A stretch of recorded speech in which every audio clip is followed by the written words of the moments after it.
नमस्कार, आप देख रहे हैं जनहित। मैं हूं आपके साथ यशी शुक्ला। यूपी एसएससी के अभ्यर्थी लेखपाल भर्ती 2021 की प्रक्रिया पूरी न होने को लेकर रोष देखा जा रहा है। प्रक्रिया पूरी करने की मांग को लेकर दर दर भटक रहे हैं लोग। हाल ही में अभ्यर्थियों ने लखनऊ में प्रदर्शन किया। अभ्यर्थियों का कहना है कि सरकार की ओर ध्यान नहीं दे रही है। आरोप है कि सरकार हीला हवाली के चलते भर्ती प्रक्रिया अधर में ही लटकी है। बता दें कि पेट 2021 के द्वारा आयोजित 8085 पदों के लिए लेखपाल की भर्ती निकाली गई थी, जिसमें करीब 2 लाख से ज्यादा लोगों ने हिस्सा लिया था, जिसमें 27,000 से ज्यादा लोगों को कागजी वेरिफिकेशन के लिए बुलाया गया था। भर्ती होने के बाद भी आज तक भर्ती का अभिलेखों का सत्यापन नहीं हो पाया है। यूपी SSSC कार्यालय के बाहर अभ्यर्थियों का जमावड़ा लगा है और इस दौरान चयनित अभ्यर्थियों ने कहा कि उन्हें लगातार झूठे आश्वासन दिए जा रहे हैं। देखिए रिपोर्ट।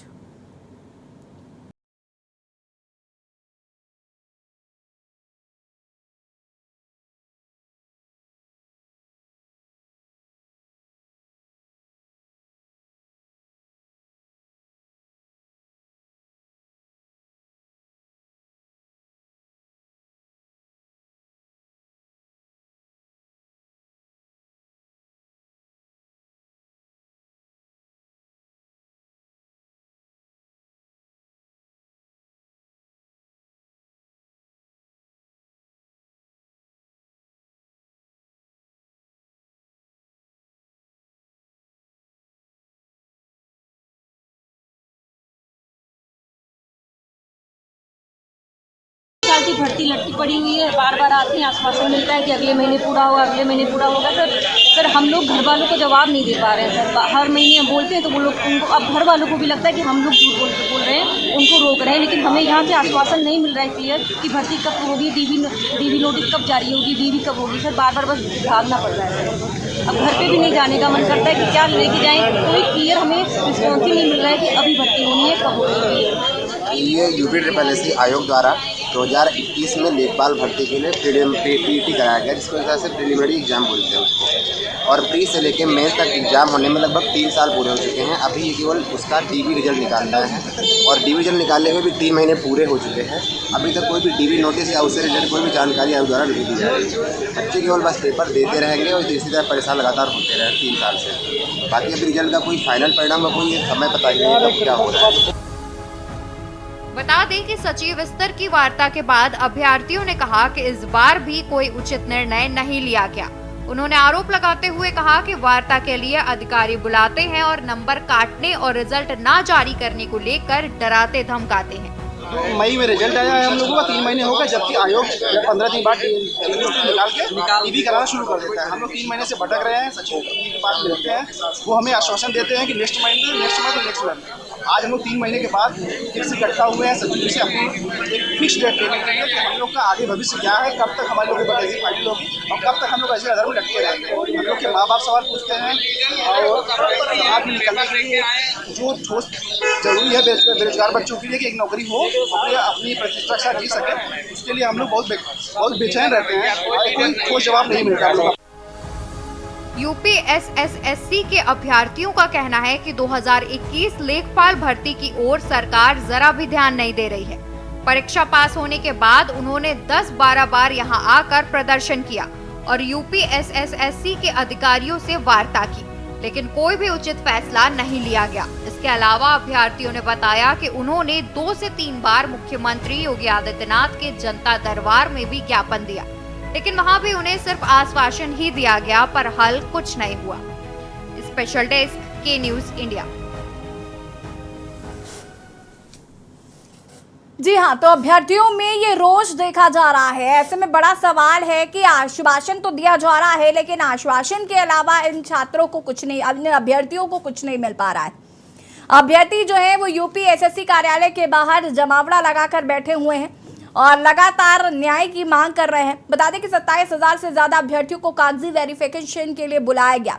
हालांकि उनकी अधर में ही ये प्रक्रिया लटकी हुई है और आरोप है कि अभिलेखों का उन्होंने कहा है कि सत्यापन करो और ज्ञापन सौंपा गया है। बता दें कि पेट में लेखपाल भर्ती होने के बाद इधर उधर भटक रहे हैं अभ्यर्थी। चयनित अभ्यर्थियों का आरोप है कि लगातार उन्हें झूठा आश्वासन दिया जा रहा है, जिसकी वजह से उनमें काफ़ी आक्रोश है और वो लगातार काफ़ी दिनों से, आपको बता दें कि ये प्रदर्शन किया जा रहा है और ये परेशानियों से यहाँ पर अभ्यर्थी जूझ रहे हैं। आज हम इसी पर चर्चा करेंगे। मेहमान हमारे साथ जुड़ चुके हैं। लगातार टीवी स्क्रीन पर भी नंबर फ्लैश हो रहे हैं। इस मुद्दे से जुड़ी आपकी कोई भी राय हो तो आप हमें कॉल कर सकते हैं। दिव्यांश यादव जी अभ्यर्थी हैं, लखनऊ से हमारे साथ जुड़ चुके हैं। संदीप तिवारी जी अभ्यर्थी हैं, वो भी जुड़ चुके हैं। श्रुति त्रिपाठी अभ्यर्थी हैं, वो भी जुड़ चुकी हैं। मेजर आशीष चतुर्वेदी जी सपा प्रवक्ता है, वो हमारे साथ जुड़ चुके हैं। अनिल शर्मा जी प्रवक्ता कांग्रेस हमारे साथ जुड़ चुके हैं। आप सभी का बहुत बहुत स्वागत। शुरुआत में दिव्यांश आपसे करना चाहूंगी, क्या कुछ ये पूरा मामला है? सबसे पहले तो मैं चाहूंगी कि जरा दर्शकों को ये विस्तार से समझाइए। जी देखिए मैम, सबसे पहले तो मैं के न्यूज़ इंडिया का ये अपॉर्चुनिटी देने के लिए बहुत बहुत धन्यवाद ज्ञापित करता हूं। और इस मुद्दे को जो वर्तमान में बेरोजगारी एक मुद्दा नहीं रह गया है, के न्यूज़ इंडिया ने ये मुद्दा उठाया, तो मैं आपके इस चैनल के माध्यम से आपको धन्यवाद ज्ञापित करता हूँ। मैम देखिए यूपी 80 उत्तर प्रदेश अधीनस्थ सेवा चयन आयोग ये ग्रुप सी और ग्रुप डी की भर्तियां कराता है। तो हुआ क्या, सन 2020 में भर्तियों को कुछ दिनों के लिए रोका गया और बताया गया कि हम पीईटी प्रारंभिक पात्रता परीक्षा इसको मैं लागू कर रहा हूँ, आयोग द्वारा लागू किया गया। तो उसका ये था कि ये प्री परीक्षा है, जो इसमें क्वालिफाई होगा वो आगे की मेंस की परीक्षा होगी। जैसे मेंस लेखपाल हो गया या जेई हो गया या लोअर पीसीएस हो गई, ईओ की वैकेंसी होगी, मतलब सभी वैकेंसियों के लिए वो एलिजिबल रहेगा जो प्री क्वालिफाई करेगा। और 2021 में ही कैलेंडर जारी किया गया आयोग द्वारा और उसमें बताया गया कि नवंबर 2021 में ही लेखपाल की परीक्षा हो जाएगी। और फिर पीईटी का आवेदन हुआ, पीईटी का आवेदन जारी किया गया मई 2021 में। पीईटी अर्थात प्री की परीक्षा मई 2021 में आवेदन हुआ और अक्टूबर में परिणाम आ जाता है। उस समय तक तो ठीक था।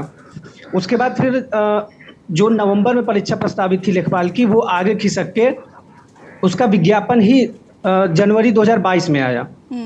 कैलेंडर में एक बार बताया गया कि नवंबर में होगी, फिर उसका विज्ञापन आता है जनवरी 2022 में।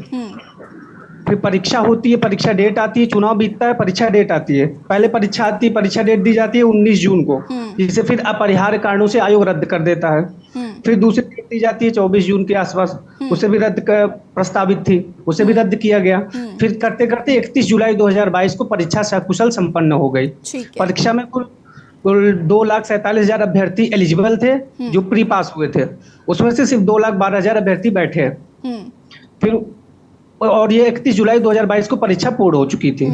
इसके बाद आयोग अब इसमें इतने महारथी लोग आयोग में बैठे हैं, मैं क्या बताऊं कि विवादित प्रश्न क्यों डाले जाते हैं। मैं इस मंच के माध्यम से, जहां तक आवाज पहुंच रही, मैं इस मंच के माध्यम से सरकार तक ये आवाज पहुंचाना चाहता हूं कि एक क्वेश्चन पे फाइट रहती है आज के इस बेरोजगारी के दौर में। तो विवादित प्रश्न क्यों डाले जाते हैं? मैं आपको बता दूं, इसमें भी लगभग 6 से 7 प्रश्न विवादित थे जो कि कोर्ट में घसीटे गए कोर्ट में। फिर वहां पे आयोग ने कोर्ट का बहाना दे दिया, जबकि कोर्ट ने एक बार भी वैकेंसी पे स्टे नहीं लगाया। लेकिन आयोग ने कहा जब हाई कोर्ट से क्लियर होगा तभी हम आगे कार्रवाई करेंगे। तो अच्छा, वहां से जब क्लियर हुआ मुद्दा तो फिर इन्होंने बच्चे इकाना स्टेडियम गए, कुछ लोग वहां जाके धरना प्रदर्शन, इकाना में झंडे लहराए उन्होंने कि लेखपाल भर्ती रिजल्ट जारी करो। फिर उसके बाद करते करते 2 मई 2022 को रिजल्ट जारी हो गया। उसके बाद फिर इसके बाद होता है अभिलेख सत्यापन, डॉक्यूमेंट वेरिफिकेशन। जितने लोग पास हुए सबको डॉक्यूमेंट वेरीफाई कराना होता है। तो आयोग अभी तक इसको टाल रहा है, डॉक्यूमेंट वेरिफिकेशन न कराना पड़े। अब आयोग की क्या मंशा है ये समझ में नहीं आ रहा। माननीय मुख्यमंत्री श्री आदित्यनाथ योगी जी का मिशन रोजगार को आयोग झटका दे रहा है। योगी जी अपने दूसरे कार्यकाल में मुख्यमंत्री महोदय ने सीधे कहा था हम 100 दिन को अंदर रोजगार प्रदान करेंगे। 100 दिनों के अंदर इस भर्ती का भी नाम था, मतलब उसी में जिक्र था कि एक बार समाचार पत्रों के माध्यम से था कि ये भी 6 महीने के अंदर पूर्ण हो जाएगी हर हाल में। उन्होंने कहा था मैं 100 दिनों फिर 200 दिनों का टारगेट लेके इस तरीके से चलेंगे। तो 100 दिन तो वो तो 100 दिन बहुत पहले ही बीत गए और आयोग उस 100 दिन को निर्देश का पालन नहीं किया। उसके बाद ये हमारा परिणाम जारी होने के बाद भी अभी 90 से 100 दिन हो गए लगभग, अभी तक डॉक्यूमेंट वेरिफिकेशन का नोटिस तक नहीं आया। और मैं बता दूं 27,000 अभ्यर्थी हैं। आयोग जिस हिसाब से डॉक्यूमेंट वेरीफाई कराता है, ये जो 27,000 अभ्यर्थी हैं ये चयनित अभ्यर्थी हैं। ये 27,000 डॉक्यूमेंट वेरिफिकेशन में चयनित हुए हैं। और इसके आगे की जो प्रोसेसिंग है वो नहीं हो रही है। हाँ, इसके आगे की प्रोसेसिंग नहीं हो रही है, रोकी गई है। अब क्यों रोकी गई है? आयोग अभी तक आयोग का कुछ नहीं कहता था, एक बार भी कुछ नहीं कहता था आयोग अभी तक। जब जाते थे, हाँ चलो आगे आगे करा देंगे, इसके बाद करा देंगे। कभी कहते थे जेई 2018 की भर्ती अटकी हुई है, उन लोग के बाद तुम्हारा कराएंगे। अब बताइए, जेई 18 की भर्ती अभी तक लटकी है, उसमें अभ्यर्थियों की क्या गलती? और पेट इसीलिए लाया गया कि हम भर्ती को, ठीक है। अब ये बताइए आशीष दिव्यांश जी कि आप कब से ये प्रदर्शन आपका चल रहा है? मैम, ये समय समय पे हम लोग अभ्यर्थी मिलने चले जाते हैं, कुछ लोग जाते रहते हैं। चलिए वापस आती हूँ दिव्यांश जी, मैं वापस आऊंगी आपके पास। जी मैम। हमारे साथ हमारे संवाददाता मोहम्मद शोएब भी जुड़ चुके हैं। शोएब, फिलहाल क्या कुछ जानकारी? अभ्यर्थी जो हैं वो लगातार बवाल कर रहे हैं, प्रदर्शन कर रहे हैं, झूठा आश्वासन उनको दिया जा रहा है। और अगर हम बात करें यहाँ पर तो देखिए जिस तरीके से परेशानी हो रही है अभ्यर्थियों को कि 2020 में ये प्रक्रिया शुरू हुई, 2023 में जैसे तैसे पेपर हुए और उसके बाद जब रिजल्ट आया तो 27,000 जो अभ्यर्थी हैं उनके आगे की प्रोसेसिंग ही नहीं हो रही और जवाब उनको कुछ नहीं मिल पा रहा है। जी बिल्कुल, आपको बता दें लगातार जो है राजधानी लखनऊ में ये धरना प्रदर्शन जारी रहता है। आए दिन जो है अभ्यर्थी धरना प्रदर्शन को लेकर के खड़े रहते हैं, लेकिन हालांकि इसकी अब देखने वाली बात होगी कि इस पर क्या कुछ निर्णय निकल कर आता है। आपको बता दें बीते सोमवार को भी टिकट भवन पर अभ्यर्थियों द्वारा धरना प्रदर्शन हुआ था, जिसपे यूपीएसएससी के अधिकारियों ने जो है उस पर संज्ञान भी लिया था, इनसे मीटिंग भी की थी, कुछ लोगों को बुलाया भी था, काफी लोगों को वहां पर समझा बुझाकर टाला भी गया था। हालांकि अब देखने वाली बात होगी क्या कुछ इस पर निर्णय निकल के आता है। काफी लोग भविष्य इसके साथ जुड़ा हुआ है। काफी बच्चे जब भर्तियां निकलती हैं तो वो फॉर्म भरते हैं, फॉर्म भरने के बाद में वो पेपर देते हैं, उसके बाद में निर्णय आखिर शून्य रहता है। हालांकि अब देखने वाली बात होगी इस पर क्या कुछ निर्णय निकल कर आता है। जी ठीक है, वापस आते हैं आपके पास। हमारे साथ सपा प्रवक्ता आशीष जी भी जुड़े हुए हैं। आशीष जी, क्या कुछ कहना चाहते हैं? गंभीर मसला है अभ्यर्थियों के साथ इस तरीके की परेशानियां। इससे पहले भी हमने देखा भी शिक्षक भर्ती को लेकर इतना बवाल मचा हुआ था। अब ये अभ्यर्थी जो है ये परेशान चल रहे हैं। लगातार समय समय पर हम देख रहे हैं कि अभ्यर्थियों का प्रदर्शन देखने को मिल रहा है। बेरोजगारी अपनी चरम सीमा पर है, क्या कहना चाहते हैं? देखिए, जब से भारतीय जनता पार्टी की सरकार बनी है, आप देखिए कि रिकॉर्ड बनाया उन्होंने कि जब उन्होंने सरकारी भर्तियां निकाली और 7 से 8 बार उनका जो है उन परीक्षाओं का पर्चा जो है वो लीक हो गया। तो इतने हजारों लाखों रुपए जो खर्च हुए लोगों के, सरकार के, जितनी बार आपने वो प्रक्रिया चलाई वो बिल्कुल फ्लॉप रही। नुकसान देश के जो प्रदेश के वासी हैं उनका हुआ, जिन परिवार के बच्चों ने वो फॉर्म भरे थे उनका हुआ, उन परिवारों का हुआ। आशीष जी, मैं आपको यहाँ पर रोकना चाहूंगी। हमारे साथ एक दर्शक जुड़ चुके हैं, उनकी कॉल लेने के बाद वापस मैं आपके पास आती हूँ। हमारे साथ उमेश जैन जी जुड़ चुके हैं मेरठ से। उमेश जी, बहुत बहुत स्वागत है आपका, अपनी बात रख सकते हैं आप। नमस्ते मैडम जी नमस्कार। मैं ये कहना चाह रहा था कि हमारे उत्तर प्रदेश में अभ्यर्थियों को बहुत परेशान किया जा रहा है। 3 साल में भी पोस्टिंग नहीं दी जाती, कोई शिक्षक नहीं रहा, रोजगारी का, बेरोजगारी बढ़ती जा रही है। हाँ उमेश जी, आपकी आवाज नहीं आ पा रही हम तक। मैं ये कहना चाह रहा था कि हमारे उत्तर प्रदेश में अभ्यर्थियों के साथ बहुत ज्यादती हो रही है। 3 साल हो गए इन्हें एग्जाम पास किए हुए, इनकी पोस्टिंग नहीं की जाती, इन्हें चक्कर कटवाए जाते हैं, इनका भविष्य अंधकार में पड़ रहा है और सरकारी सिस्टम बिल्कुल फेल होता जा रहा है। कोई ईमानदारी से काम नहीं कर रहा है। सरकारी ऑर्डर होने के बाद भी 13 साल हो गए, मुझे अभी तक एरियर का भुगतान नहीं हुआ है। 8-8 महीने में कमिश्नर साहिबा भी जवाब नहीं देती हैं। धक्के खाते खाते मैं भी थक गया हूँ। भगवान मेरी कोई सुन ले तो मैं भी आपको धन्यवाद दूँ। चलिए ठीक है उमेश जी, बहुत बहुत शुक्रिया आपका कॉल करने के लिए। और लगातार टीवी स्क्रीन पर नंबर फ्लैश हो रहे हैं और इस मुद्दे से जुड़ी यदि आपकी कोई भी राय हो तो आप हमें कॉल कर सकते हैं। आशीष जी, अपनी बात को पूरा कर सकते हैं आप। मैं जैसा कि कह रहा था कि इतने लोग इतनी बार जो ये पर्चे भरे गए और उसका कोई नतीजा नहीं निकला, आप युवा पीढ़ी को क्या संदेश दे रहे हैं? फिर उन्होंने एक नई स्कीम निकाली जिसमें इन्होंने कहा कि भाई हम लोगों को जो है डायरेक्ट भर्ती नहीं करेंगे, हम पहले उनको संविदा पे रखें। वो और एक गलत सिस्टम था। आप लोगों को नौकरियां दे नहीं पा रहे हैं, और जो बची कुची नौकरियां हैं सरकारी, अब आप इनके प्रवक्ताओं को देखिए, वो झूठे आंकड़े तो बहुत बड़े बड़े बताते हैं कि इतने करोड़ लोगों को नौकरियां दे दी। अरे कहाँ दे दी? कोई नई फैक्ट्री लगी नहीं रही, कोई नया काम शुरू ही नहीं हो रहा, तो नौकरियां कहाँ दे दी? और जो नौकरियां एग्जिस्टिंग स्ट्रक्चर में हैं वो भी आप संविदा पे कर रहे हैं, और जो बाकी हैं उन पे आप लोगों को एम्प्लॉयमेंट ही नहीं दे पा रहे। अभी जैसे हमारे सामने चल रहा है आज का जो ज्वलंत विषय है कि 3 साल हो गए परीक्षा को हुए और अभ्यर्थी जो है इधर से उधर धक्के खा रहे हैं। और ये पहली बार नहीं है। मैं भूतपूर्व सैनिक संघ का अध्यक्ष भी हूँ, तो अभी एक हमारे टाइम पे भी ग्राम विकास अधिकारियों की भर्ती निकली थी जिसमें पूर्व सैनिकों का उसमें चयन हुआ था, लेकिन उनका कोटा उनको दे ही नहीं रहे थे ये लोग। जो निर्धारित पूर्व सैनिकों का कोटा होता है, वो ये जो आयोग है, ये लोग कमीशन खाते हैं वहां पे। सबको पता है कि ये लोग जो है वहाँ कमीशन खाते हैं लोगों को नौकरियां देने का। तो ये तो सरेआम वहां चलता है। तो ये जो पूर्व सैनिकों का कोटा था, इतने दिन वहां धरना प्रदर्शन चला, तब भी इन्होंने नहीं दिया। तो अब जैसा मैं अभी यहाँ पे सुना कि योगी आदित्यनाथ से भी कुछ बच्चे जाकर के मिले थे, यदि अगर सीएम को भी मिलने के बाद नहीं हो पा रहा है तो कहीं ना कहीं इन सबकी मिली भगत ही तो है। ऐसा तो है नहीं कि योगी जी को जानकारी नहीं है, जानकारी तो है कि ये चीज है, और अगर उसके बाद भी नहीं है तो मिली भगत तो है ही है, तभी तो ये हाल है। चलिए आशीष जी, मैं वापस आऊंगी आपके पास। हमारे साथ यहाँ पर अनिल शर्मा भी जुड़े हुए हैं जो कि कांग्रेस प्रवक्ता हैं। अनिल जी, अपनी भी प्रतिक्रिया साझा करिए, उसके बाद बाकी अभ्यर्थियों का रुख करते हैं। आशीष जी, ये बात किसी से छिपी हुई नहीं है कि उत्तर प्रदेश में जिस प्रकार से नौजवान के साथ रोजगार के नाम पर ढकोसला अपनाया जा रहा है, उन्हें भ्रमित किया जा रहा है, उनके साथ धोखाधड़ी हो रही है। 2021 की भर्ती निकली, 2022 में लेखपालों की पदों पर 8085 पर फिर भर्ती निकली। 21 के स्कोर बोर्ड के अनुसार 15% अधिक अभ्यर्थियों के एग्जाम के लिए बुलाया गया।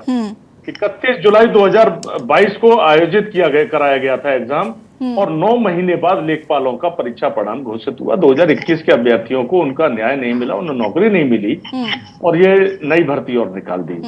ठीक है, भर्तियों का घोषणा सरकार करती है, लेकिन कितने लोगों को नौकरी दे रही है, इस पर भी बात करनी चाहिए। भारतीय जनता पार्टी के प्रवक्ता जब भी इस तरह की मूलभूत समस्याएं होती हैं और ज्वलंत मुद्दे होते हैं जहां वो उन पर जवाब नहीं बनते हैं, वो डिबेट से भाग खड़े होते हैं या डिबेट में आते नहीं है। तो उनकी नैतिक जिम्मेदारी बनती है कि उन्हें कम से कम ऐसी डिबेट में आना चाहिए और जनता को जवाब देना चाहिए कि आखिर ये सरकार कर क्या रही है।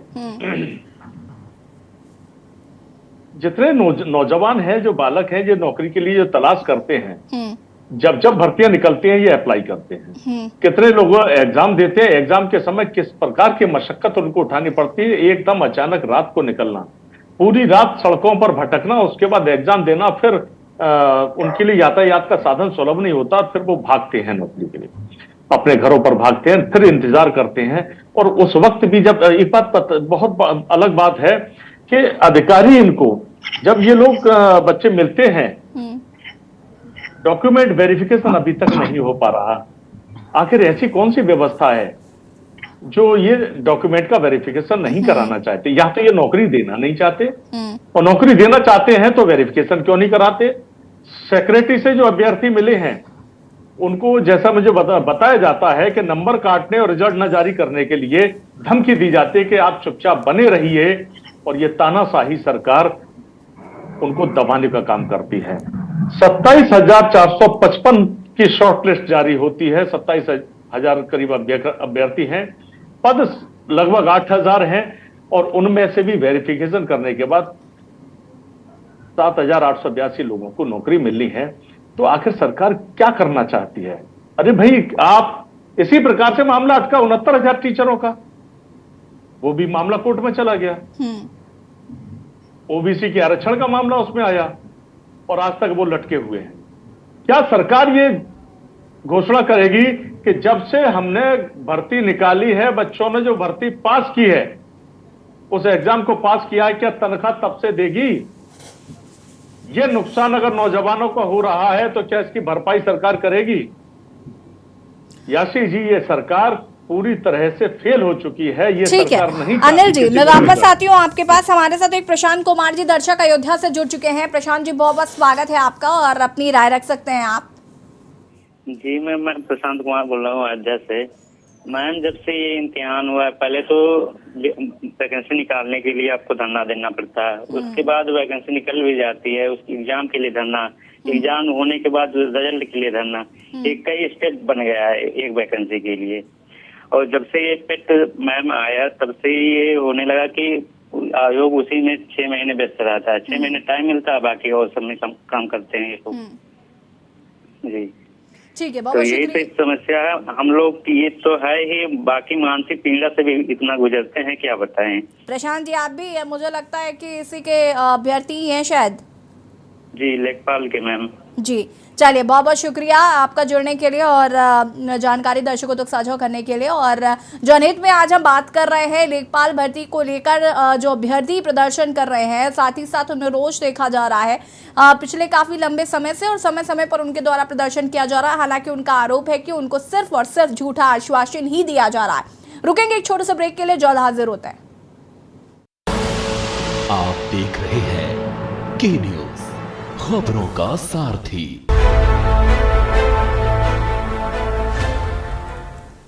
ब्रेक के बाद एक बार फिर से आप सभी का स्वागत है। और जनहित में आज हम बात कर रहे हैं लेखपाल भर्ती में चयनित 27,000 अभ्यर्थियों की जो प्रदर्शन कर रहे हैं, क्योंकि उनकी जो भर्ती है वो अधर में लटकी हुई है। लगातार उनका आरोप है कि उन्हें झूठा आश्वासन दिया जा रहा है, साथ ही साथ उनकी कोई मदद नहीं कर रहा। चर्चा इसी पर कर रहे हैं। इसी बीच हमारे साथ एक दर्शक जुड़ चुके हैं रग्नेश एटा से। बहुत बहुत स्वागत है आपका, अपनी राय रख सकते हैं आप। नमस्कार मैम, मैं एटा जनपद से बोल रहा हूँ। जी नमस्कार।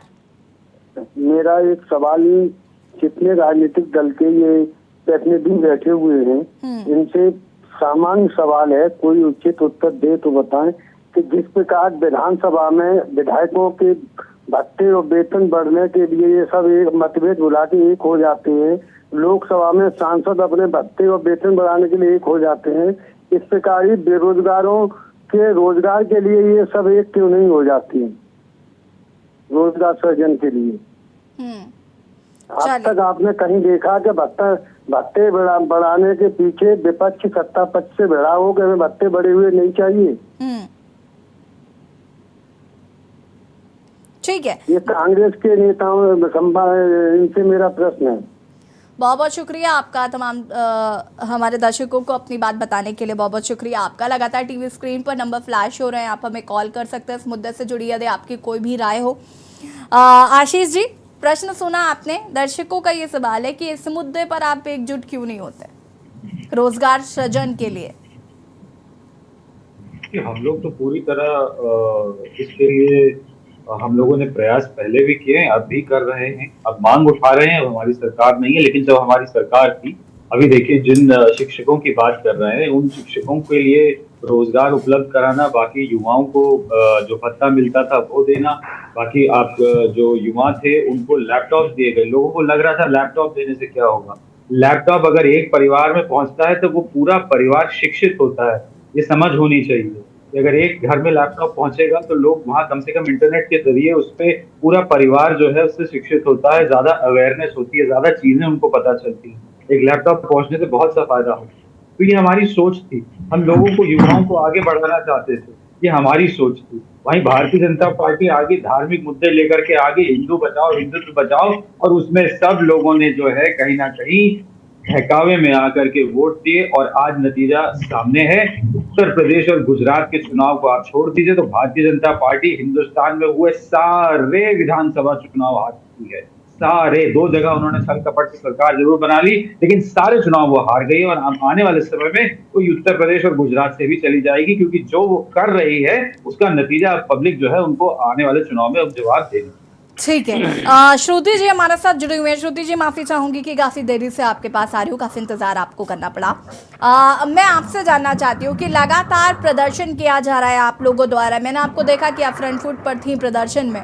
और जिस तरीके से झूठा आश्वासन आरोप है आपका कि दिया जा रहा है, वो आश्वासन क्या है? सबसे पहले तो मैं ये चाहूँगी कि ज़रा वो भी दर्शकों को बता दीजिए कि क्या आश्वासन दिया जा रहा है। लगातार आप प्रदर्शन कर रहे हैं, समय समय पर प्रदर्शन कर रहे हैं। अभी आशीष जी बता रहे थे कि आप लोग मुख्यमंत्री योगी आदित्यनाथ से भी आपका एक डेलीगेशन मिलकर आया है, क्या उनकी तरफ से आश्वासन था?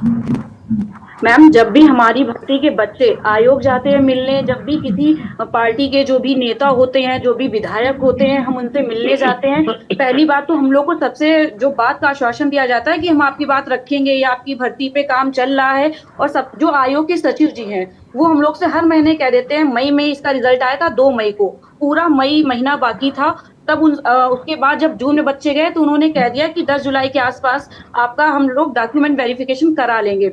जब जुलाई में बच्चे जाते हैं तो वो कह देते हैं कि हम अगस्त में करा लेंगे। और अभी जो बच्चे सोमवार को मिलके आए हैं तो वो ये कह रहे हैं कि हम सितंबर में करा लेंगे। तो सचिव जी की बातों में विश्वास किया बिल्कुल नहीं जा सकता है, क्योंकि वो हर मंथ मुझे लगता है कि वो केवल समय पास करने के लिए कि किसी तरह ये साल बीत जाए। मुझे नहीं लगता कि उनकी मंशा हम लोग को रोजगार देने की ही है। वो अगर 27,000 बच्चों का डॉक्यूमेंट वेरिफिकेशन कराने में उनको इतनी दिक्कत हो रही है, तो ये जो पीटी परीक्षा लाए थे, प्रारंभिक पात्रता परीक्षा 2021 में, जिसमें से 21 लाख बच्चों ने 2021 में परीक्षा दी थी, 35 लाख बच्चों ने 2022 में परीक्षा दी, और 2023 का पीटी भी ये ला गए। ये इतने 40 लाख बच्चों की परीक्षा टाइम पे करा लेते हैं, उसका रिजल्ट ये 3 महीने में करा देते हैं। क्यों? क्योंकि उससे इनको डायरेक्ट रोजगार नहीं देना है। वो एक आंकड़ा है जो इनको अपने अखबारों में छापने के काम आएगा। जब चुनाव आएंगे तो उसको मीडिया के थ्रू या अपने भाषणों के थ्रू प्रचार करने में वो काम आएगा। लेकिन उस पीटी के जरिए कितनी भर्ती भरी गई वो इनसे पूछा जाए तो इनका कोई भी, जो भी इनके मंत्री हैं, जो भी योगी जी से भी हम बच्चे मिले, या हम लोग के पास, मैम हम लोग इतने समर्थ नहीं होते, हम लोग आयोग के पास जाके अपनी गुहार लगा सकते हैं। और पहली बात तो जो भी इनके मंत्री हैं वो हम लोग को मिलने का बिल्कुल भी समय नहीं देते। हम लोग उनसे, जैसे हम लोग को एक साल पढ़ाई करो, मेहनत करो, हर एग्जाम की सब कुछ करो, उसके बाद मैम हम लोग को अपनी जॉब पाने के लिए ऐसा लगता है कि हम लोग को उनके आगे हाथ गिड़गिड़ाने पड़ते हैं कि हमारी बात सुन लीजिए। मतलब अगर देश को जो सबसे ज्वलंत मुद्दा है बेरोजगारी, उस पर ये सरकार बिल्कुल बात नहीं करना चाहती है, ना ही सुनना चाहती है। केवल जो पीटी परीक्षा है वो उसका परसों नोटिफिकेशन आ गया कि इस साल भी पीटी नवंबर तक वो करा लेंगे और जनवरी तक रिजल्ट दे देंगे। अगर इसका एक ही कि आप पीटी करा सकते हैं, लेकिन जो 2021 जो उनका पहला पीटी था उसकी भी भर्तियां अभी तक लंबित हैं। तो साफ एक नजर आता है कि किसी भी तरह मतलब रोजगार देना नहीं चाहते हैं। केवल जो हम लोग पेपर पढ़ते हैं, योगी जी की फोटो निकलती है कि 1 करोड़ रोजगार बेरोजगारों को रोजगार दिया, वो शायद पीटी वाला डाटा उठा के रख देते होंगे, क्योंकि किसी भी अगर आयोग से ही पूछ दिया जाए कि कितनी भर्तियां उसने समय पे पूरी कराई हैं तो वो उसका जवाब खुद नहीं दे पाएगा। इतना असमर्थ आयोग मुझे नहीं लगता देश के किसी भी प्रदेश का होगा, और उस प्रदेश का जिसकी जनसंख्या इतनी ज्यादा, जिसमें देश का सबसे ज्यादा युवा हमारे देश में है, वहां पे बेरोजगारों की ये हालत है।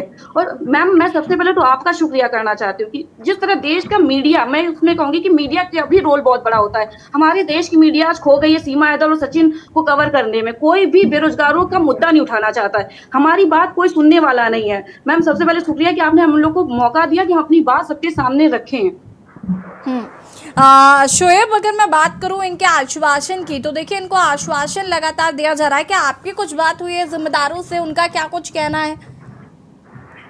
बिल्कुल, आपको बता दें जब अभ्यर्थी बात करने के लिए जाते हैं तो अधिकारी लगभग टालमटोल करने के लिए वो रहते हैं, और काफी अभ्यर्थी डटे भी रहते हैं कि जब तक हम बात नहीं करेंगे जब तक यहाँ से हटेंगे नहीं। तो कुछ इस तरह हालात देखने को मिले वहाँ पर, और लगातार जो अधिकारी भी वहाँ पर मौके पर नजर आए हैं। जिस तरह अगर मीडिया की हम बात करें तो मीडिया भी बात करने की कोशिश करती है, तो उसमें भी अधिकारी टालमटोल करते हैं कि अभी अधिकारी बिजी है या कोई बात करेंगे, तो मामले को टाल दिया जाता है। जी मैम, मैं एक बात यहाँ और कहना चाहूंगी कि सिर्फ अब जो ये 27,000 अभ्यर्थी जिनका इन्होंने डॉक्यूमेंट वेरिफिकेशन कराने के लिए रिजल्ट निकाला था, सिर्फ अभ्यर्थी ही नहीं सफर कर रहे हैं, उनके परिवार के जितने भी सदस्य होते हैं। जाहिर सी बात है कि एक सरकारी नौकरी के लिए पूरा परिवार जद्दोजहद करता है। जिस तरीके से माँ बाप अपने बच्चों को पढ़ाते हैं, देखिए इसमें कोई दो राय नहीं है। श्रुति जी, मैं वापस आती हूँ आपके पास, मैं आऊंगी। संदीप तिवारी जी, क्या कहना चाहते हैं आप? जी, आवाज आ रही है मैम हमारी? जी, माफी चाहूंगी, काफी देरी से आपको ले रही हूँ मैं। जी कोई बात नहीं मैम। सबसे पहले मैम आपको धन्यवाद देना चाहते हैं कि आप हम अभ्यर्थियों की बात को उठाने के लिए तैयार हुए, क्योंकि अधिकतर हम लोग ये देख रहे हैं मैम कि मीडिया वाले हम बेरोजगारों की बात को सुनना ही नहीं चाहते हैं। तो मैम हमारा सवाल जो है यूपी SSSC आयोग से और माननीय मुख्यमंत्री योगी जी से ये है कि जिस तरीके से बाकी मुद्दों को आप इतना ध्यान से उठाते हैं और टाइमली, अभी कोई भी इलेक्शन होना होता है तो उसका फिक्स शेड्यूल आ जाता है मैम कि किस डेट को इलेक्शन होना है, किस डेट को रिजल्ट आएगा, किस डेट को नॉमिनेशन होगा, सब कुछ क्लियर है। लेकिन मैम जो यूपी SSSC आयोग है इसमें हम लोगों को बार बार सचिव के पास जाकर के पूछना पड़ता है कि कब हमारा पेपर होगा, कब हमारा रिजल्ट आएगा। क्या मैम कोई कैलेंडर नहीं जारी करना चाहिए यूपी SSSC आयोग को कि जिससे हम लोगों को बार बार आयोग का चक्कर न काटना पड़े? जी मैम, ये सबसे पहले तो एक कैलेंडर होना चाहिए मैम। जिस तरीके से मैम SSC का देखिए आप 4-4 महीने के अंदर जो all India ma'am central government की पूरे इंडिया का पेपर क्लियर होके ज्वाइनिंग तक हो जाती है, लेकिन यूपी SSSC में मैम जो है 2018 की भर्ती 2023 में पेपर करवाते हैं। रिजल्ट तो मैम हमको लगता है कहीं 2026 में ही आएगा।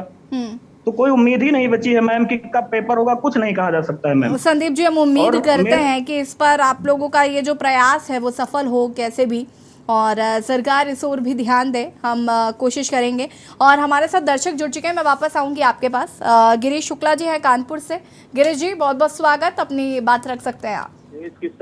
प्रदेश की सरकार के बारे में तमाम निगेटिव बातें बोली गई हैं, तो हम प्रदेश की सरकार से हम ये आग्रह करते हैं कि उनकी बदनामी क्यों हुई है, किस अधिकारी की वजह से हुई है, और क्या अक्षम है अधिकारी जो वो समय पर डीलिंग नहीं कर पाते हैं, और सरकार की बदनामी इस तरह से सार्वजनिक रूप से होती है और जनता में अविश्वास पैदा होता है सरकार के प्रति और उसके क्रियाकलाप के प्रति। मैं प्रदेश के मुख्य सचिव से अनुरोध करता हूं इसकी वो स्वयं जांच करें और शीघ्र जो भी उचित निर्णय हो वो सार्वजनिक रूप से बताएं, ताकि आम जनता ने जो ये सुना है निगेटिव बात उसका पॉजिटिव उत्तर कुछ न कुछ आना चाहिए। अन्यथा ये माना जाएगा कि सरकार जिस तरह ये लोग आपके ऊपर आक्षेप लगा रहे हैं वो सही है।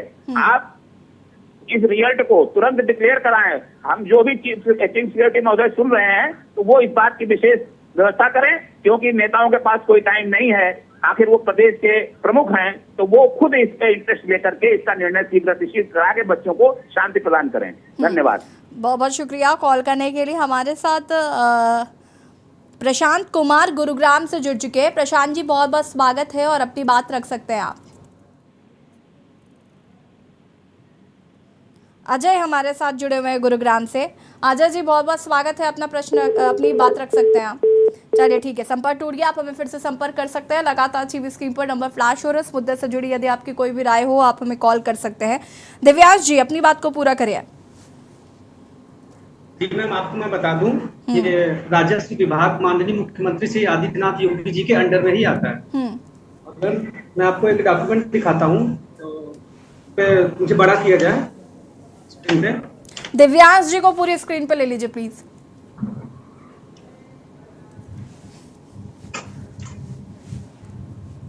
जी मैम, देखिए ये प्रयागराज जिला अधिकारी महोदय का लेटर है। इसमें उन्होंने इन्होंने राजस्व परिषद को लेटर लिखा है कि 800 कुछ पदों में से 463 पद खाली हैं। उन्होंने राजस्व परिषद से अपील की है कि लेखपाल के पद भरे जाएं। अब 863 में से 400 प्लस पद खाली है। ये प्रयागराज जिलाधिकारी का ऑफिशियल लेटर है मैम। उसके बाद मैं दूसरा मैं आपको दिखाता हूँ। ये उत्तर प्रदेश लेखपाल संघ के प्रदेश अध्यक्ष श्री राममूरत यादव जी का लेटर पैड है। इसमें भी उन्होंने मांग की है कि लेखपालों की इतनी ज्यादा कमी है कि कार्य नहीं हो पा रहा है, आधे से ज्यादा पद खाली है, तो इसलिए इसका मतलब पद भी खाली है, उसके बावजूद भी भर्तियां नहीं हो रही। एक मैम देखिए न्यूज़पेपर में 26 लेखपालों के भरोसे 210 ग्राम पंचायत और खसरा खतौनी रियल टाइम खतौनी बाधक बन रही लेखपालों की कमी।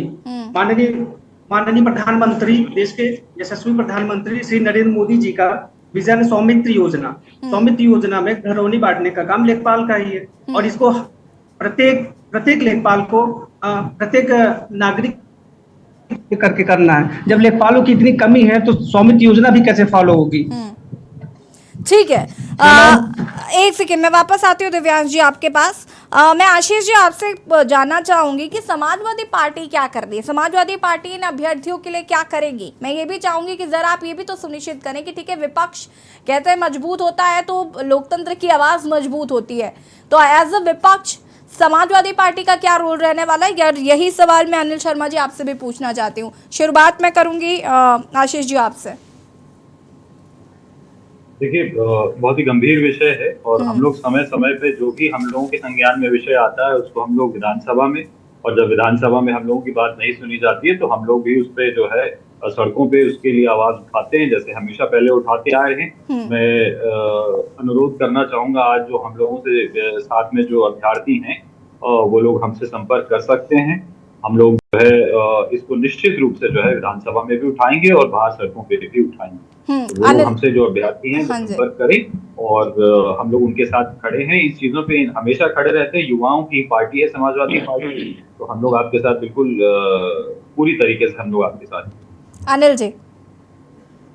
जी यशी जी, देखिए पहले तो मैं एक बात बताना चाहूंगा, यूपीएससी की भर्ती होने से, लेखपाल जी की भर्ती जो होनी थी 2021 में, उससे पहले राजस्व परिषद के अध्यक्ष मुकुल सिंघल जी ने एक बात कहा था, लेखपाल भर्ती के मामले में शासन की कुछ व्यवस्था में संशोधन होना था, संशोधन के बाद लेखपालों की भर्ती होनी थी और संशोधन शायद हो गया होगा तभी भर्ती की प्रक्रिया पूरी हुई, लेकिन उनकी प्रक्रिया पूरी होने के बावजूद भी आज तक अब भर्तियों को नौकरियां नहीं मिली, लेखपालों पर तैनाती नहीं मिली, ना उनके वेरिफिकेशन हुए। कांग्रेस पार्टी इन अभ्यर्थियों के साथ हर तरीके से साथ है, इनकी आवाज को दबने नहीं देगी, संघर्ष में कांधे से कांधा मिलाकर इनका साथ देगी और हम नौजवानों के साथ है। हम कांग्रेस हमेशा रोजगार के लिए बात करती है, पकौड़े तलने वाली बात। अनिल जी, ट्विटर नहीं खेलना है, ट्विटर नहीं खेलना है, उनके साथ खड़े होना है। और यही बात मैं आशीष जी आपसे भी कहना चाहती हूँ, ट्विटर नहीं, सड़कों पर नजर आइए इन अभ्यर्थियों के साथ। सरकार को भी लगे ना कि विपक्ष मजबूत है हमारा।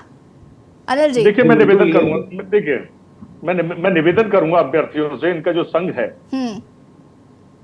उनके जो प्रतिनिधि है वो कम से कम जिस दिन प्रदर्शन ना हो कांग्रेस कार्यालय आए, जो इनके प्रदेश अध्यक्ष हैं कांग्रेस कार्यालय आए, बैठकर माननीय प्रदेश अध्यक्ष ब्रजलाल खाबरी जी के साथ हम वार्ता इनकी कराते हैं। देखिए ऐसा होता है कि जब पूरी प्रक्रिया की जानकारी किस प्रकार से होनी है, क्या होना है, तब पूरी बात आगे रखी जा सकती है और इनके साथ संघर्ष में हम लोग खड़े होंगे। तो इसके लिए एक छोटी सी पहल ये भी करनी पड़ेगी कि कब कार्यक्रम होना है इनका, कब प्रदर्शन होना है, कब अधिकारियों से मिलना है, तो एकदम से तो कार्यक्रम नहीं मालूम पड़ता है ना। उसकी व्यवस्था है कि इनके जो प्रतिनिधि हैं, जो भी प्रदेश अध्यक्ष या प्रदेश के प्रतिनिधि हैं, वो एक छोटा सा डेलीगेशन माननीय प्रदेश अध्यक्ष ब्रजलाल खाबरी जी से मिले और हम निश्चित कराएंगे कि हमारी उत्तर प्रदेश के प्रभारी कांग्रेस की राष्ट्रीय अध्यक्षा आदरणीय प्रियंका दीदी से भी हम इनकी मुलाकात कराने का काम करें और इनकी आवाज को बड़े पैमाने पर उठाने का हम लोग काम करें। चलिए, बहुत अच्छी बात आपने यहाँ पर, हाँ अनिल जी बहुत अच्छी बात कही। और अगर आप ऐसा करते हैं तो मुझे लगता है कि ये बच्चों के भविष्य के लिए बहुत बेहतर होगा। आशीष जी मैं कह रही थी कि ट्विटर नहीं करना है, सड़कों पर नजर आना है। देखिए बहुत अच्छा आश्वासन अनिल जी ने भी दिया है और रिक्वेस्ट भी करी है कि वो प्रियंका जी तक की आवाज़ पहुंचाने की कोशिश करेंगे, ब्रजलाल खाबरी तक। आपकी तरफ से भी मैं ऐसे ही कुछ चाहती हूँ कि आप भी जरा अखिलेश यादव से इनकी मुलाकात करवाइए, सड़कों पर नजर आइए इनके साथ। नहीं बिल्कुल, और मैं तो चाहूंगा अभी अगर मुझे बता सके कि कब किस तारीख को कितने बजे ये लोग वहाँ पे पिकअप पे जो है दोबारा प्रदर्शन करने वाले हैं, तो डेलीगेशन कोई ना कोई वहां जरूर आएगा, नहीं तो मैं स्वयं आऊंगा और उनके साथ चल करके जो है उनके जो SSSC के जो वहाँ पे सेक्रेटरी हैं उनके साथ चल करके वार्ता करेंगे और अखिलेश जी से भी इनकी मुलाकात कराएंगे। निश्चित रूप से हम प्रयास करेंगे, लेकिन ये हमको टाइम बता दें कि किस दिन ये अब नेक्स्ट जो है वहाँ पे धरना प्रदर्शन करने वाले, किस दिन करने वाले। ठीक है, दिव्यांश जी जवाब देंगे।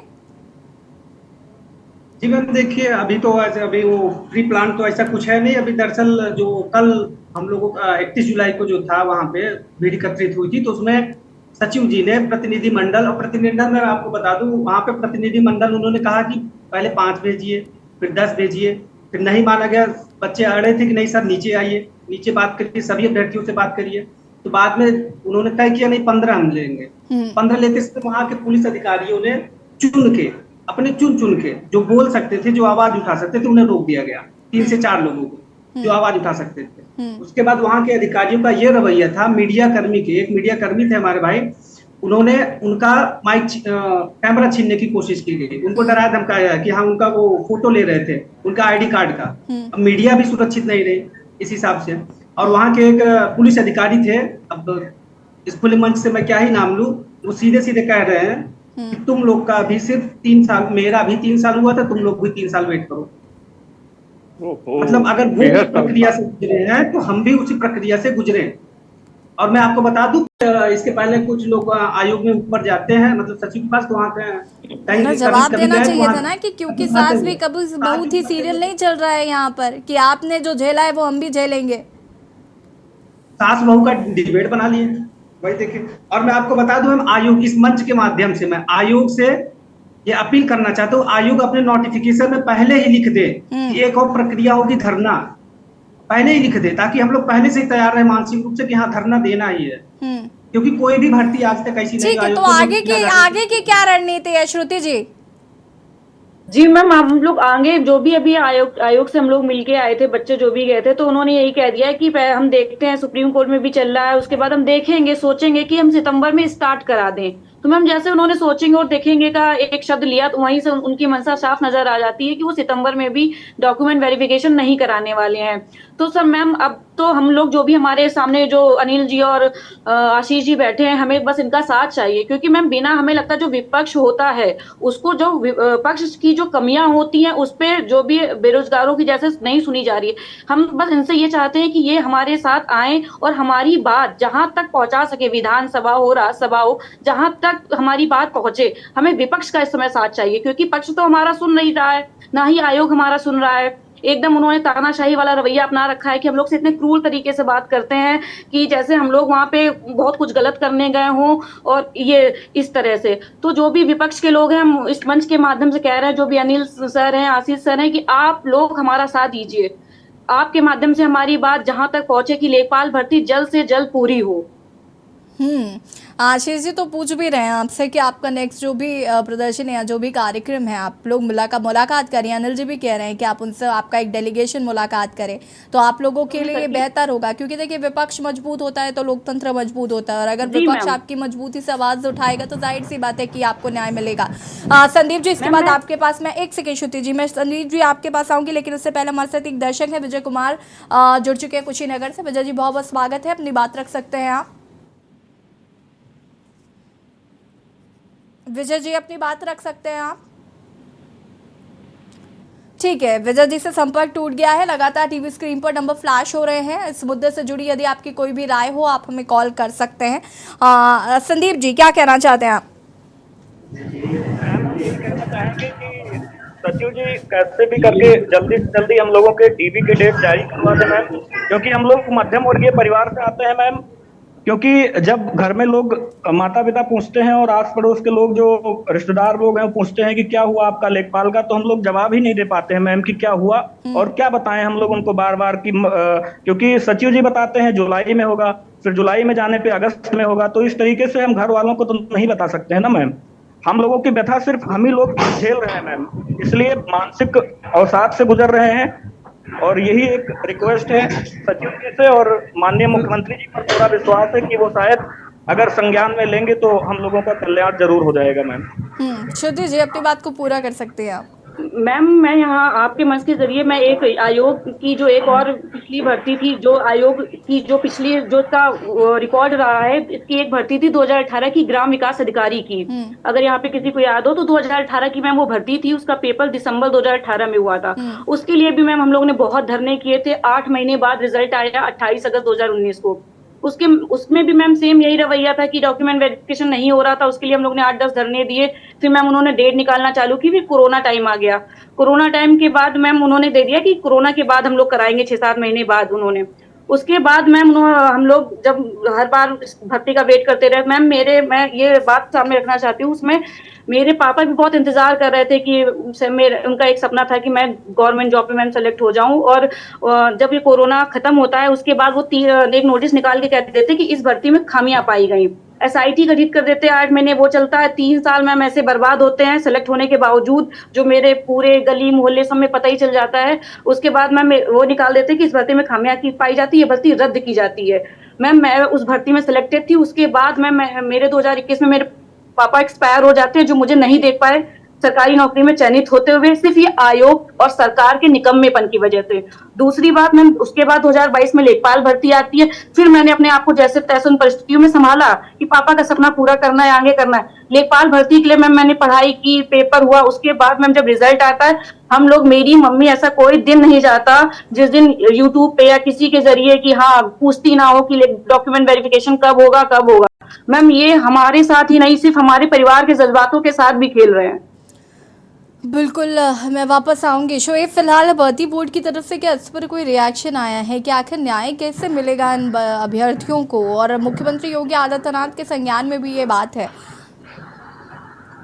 ये बिल्कुल, कुछ अभ्यर्थी द्वारा जो मुख्यमंत्री योगी आदित्यनाथ से मुलाकात भी हुई थी, जिस पर आश्वासन देकर सभी को वापस भेजा गया था। आपको बता दें, UPSSC जो भी वहाँ के अधिकारी थे, जो भी लोग थे, उन सिर्फ अभ्यर्थियों को टाल मटोल करके वहाँ से भेज देते हैं। जब धरना प्रदर्शन की बात आती है, धरना होता है वहाँ पर, तो लगातार अधिकारी समझा बुझाकर वहाँ मौके से हटा देते हैं। अब देखने की बात होगी कि आखिर कब तक इन लोग का भविष्य के बारे में सोचा जाएगा, कब इन लोग की ड्यूटी ज्वाइन होगी, या फिर इन लोग को ऐसे ही आश्वासन देकर टाल दिया जाएगा। जी हाँ, और मैं अनिल जी का, माफ़ कीजिएगा, मैं यहाँ पर अनिल जी का रुक करना चाहूँगी।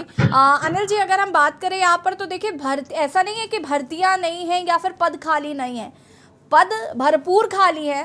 और अगर ईमानदारी से करना चाहें तो मुझे लगता है ये जो 27,000 चयनित अभ्यर्थी हैं ये सेट हो सकते हैं, लेकिन प्रॉब्लम ये है कि मंशा नहीं साफ है।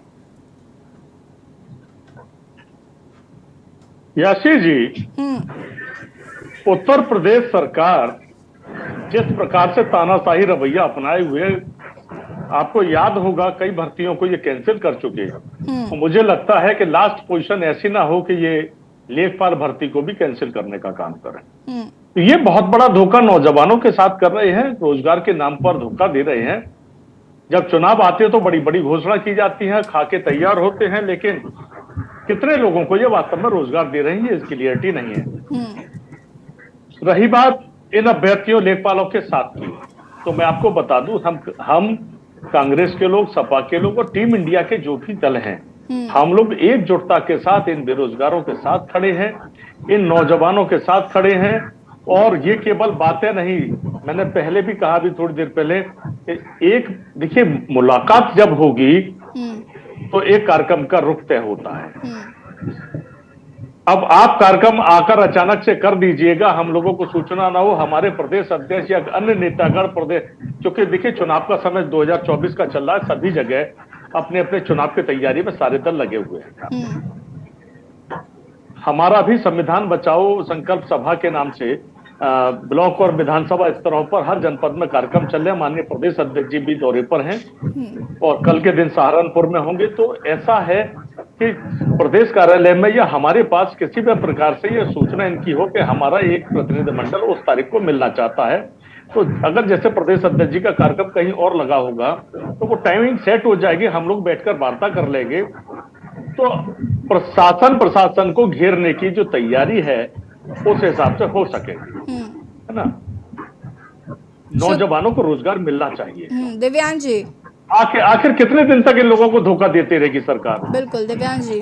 और एक स्थिति यह आ जाती है कि कुछ अभ्यर्थी ऐसे होते हैं कि इंतजार करते करते ओवर एज हो जाते हैं। यहाँ की भर्ती आप कैंसिल कर दी है, दूसरी भर्ती के लायक नहीं रहे, यही बड़ी समस्या। बेरोजगार क्या पकौड़े तलेगा, यही सरकार चाहती है। दिव्यांश जी, अनिल सर और आशीष सर को मैं बहुत बहुत धन्यवाद देता हूँ कि अगर आगे यदि भविष्य में कोई कार्यक्रम निर्धारित किया जाता है हम सभी बेरोजगारों द्वारा, तो आप लोग को सूचित किया जाएगा।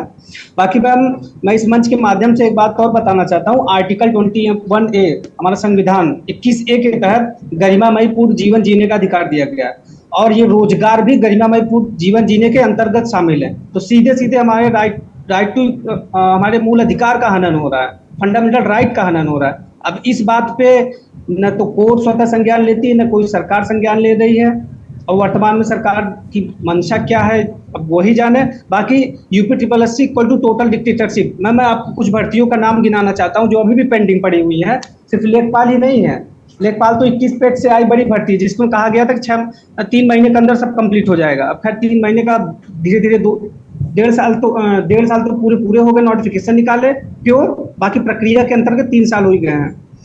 मैं बता दूं, अभी ग्राम पंचायत अधिकारी 2018 वो तो चल ही रहा है, कंबाइंड टेक्नीशियन 2016 की भर्ती है। देखिए दिव्यांश जी, चूंकि वक्त की कमी है, लेकिन हम उम्मीद करते हैं कि आप अपने डेलीगेशन को लेकर जाएंगे और उनसे मुलाकात करेंगे, जो कि काफ़ी ज़्यादा जो विपक्ष का साथ मिलेगा तो मुझे लगता है आपकी स्थिति जो है वो भी मजबूत हो सकेगी।